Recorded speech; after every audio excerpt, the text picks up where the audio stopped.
반갑습니다. 안성룡 목사입니다. 오늘은 하나님을 만나는 요나서 세 번째 시간으로 요나서 1장 4절 5절을 본문으로 하나님 말씀을 전하겠습니다. 여러분 예전에 제가 다른 교회 섬길 때에 한 성도님이 저에게 찾아왔습니다. 그 성도님이 질문을 하기를 자신의 삶의 주변에 자신에게 말과 행동으로 상처를 주는 가해자가 있다고 합니다. 본인은 피해자이지만 그 가해자를 그리스도의 사랑으로 용서하고 품으려고 하는데 그 사람이 한 말과 행동이 생각이 나서 용서가 되어지지 않아서 너무나 괴롭답니다. 그리고 용서를 하고 있지 않기 때문에 주님께서 용서하라고 하셨는데 용서를 하고 있지 않기 때문에 또 다른 죄를 짓고 있는 것 같아서 너무나 괴롭다고 하네요. 그러면서 하시는 말씀이 본인은 잘못도 없는데 가해자로 인하여서 용서하지 못하는 죄를 지으면서 그리고 그것으로 신음하면서 너무나 힘들게 사는데 정작 가해자는 뭐 아무 거리낌 없이 그냥 세상을 살아가고 있다는 거예요. 그러면서 "이거 너무 불공평한 거 아닙니까?" 라고 질문을 하더라고요. 그 질문을 듣는 그 즉시 저는 이거 진짜 불공평하네.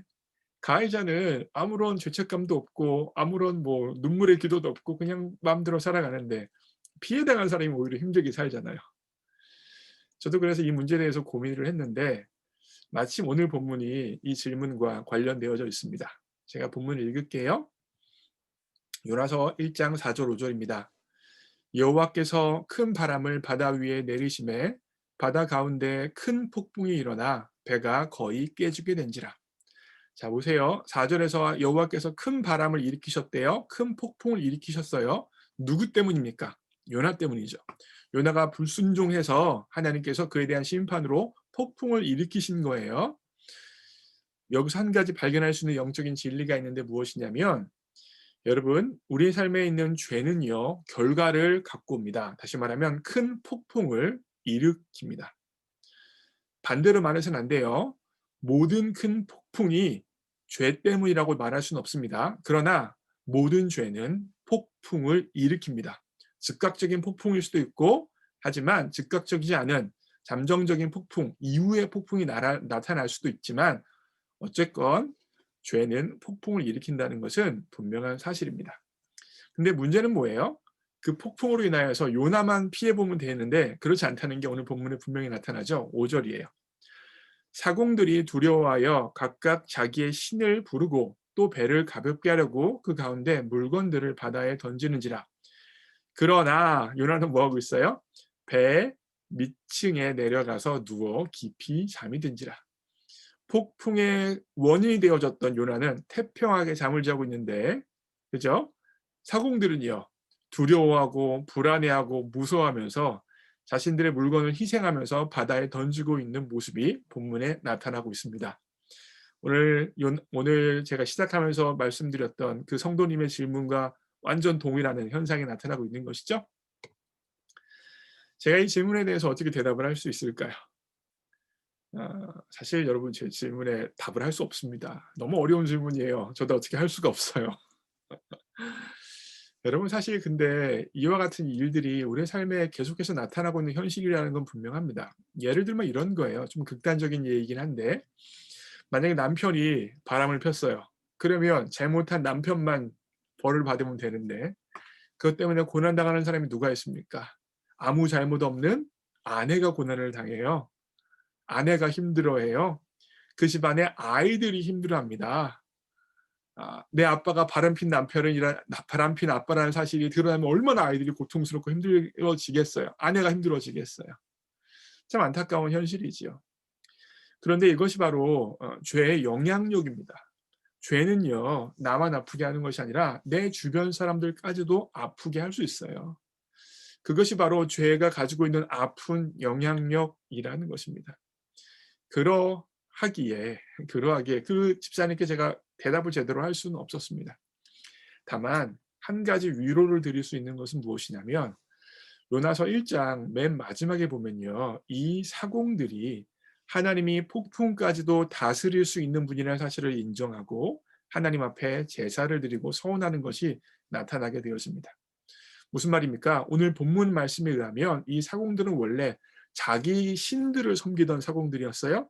그런데 이 폭풍 사건을 통하여서 하나님을 믿고 고백하는 사람들로 변화되어진 것입니다. 그래서 이것에 대해서 우리 팀 켈러 목사님이 한 말이 있습니다. 제가 인용합니다. 폭풍은 우리를 일깨워 폭풍 없이는 결코 볼 수 없었던 진실을 깨닫게 할 수 있다. 무슨 말이에요?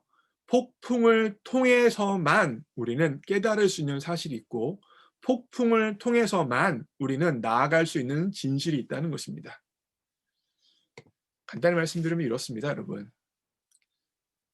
사실 죄의 영향력으로 인하여서 가해자뿐만 아니라 피해자들 또한 힘들어지는 것은 사실이에요. 그런데 우리 하나님은 선하셔서 그 피해받는 피해자들에게 그 아픔을 통하여 슬픔을 통하여 복을 내려주신다는 거예요.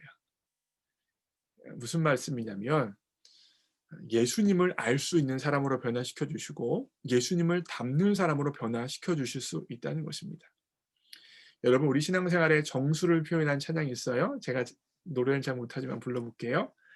할렐루야 찬양하세 내 모든 죄 사함 받고 주 예수와 동행하니 그 어디나 하늘나라. 하나님께서 여러분과 저를 하나님의 자녀로 부르셨을 때 한 가지 목적이 있으셨는데 그것은 무엇이냐면 예수님의 형상을 닮아가는 사람으로 우리를 부르셨습니다. 이걸 목적으로 하고 계세요. 그리고 예수님의 형상을 닮아가는 사람은 하나님 한 분으로 만족하는 사람들입니다. 바로 그 고백이 이 찬양의 가사의 고백이에요. 예수님을 모신 그곳이 어디라는 거예요? 그 어디나 하늘나라라는 거예요. 결국 예수님이 내 마음 가운데 가장 큰 행복이요, 기쁨이요, 만족이기 때문에 내 주변에 어떤 상황, 어떤 정황, 어떤 현상이 나타나더라도 예수님을 모시고 있기 때문에 그것이 바로 천국이라는 고백이 바로 신앙의 정수이고 예수님을 닮아간 사람들이만 할 수 있는 고백입니다. 그런데 이 고난을 통하여서, 이 아픔을 통하여서, 이 폭풍을 통하여서 어떤 일이 이루어진다는 거예요? 우리가 그와 같은 고백을 할 수 있는 사람으로 변화되어지고 성장되어진다는 것입니다.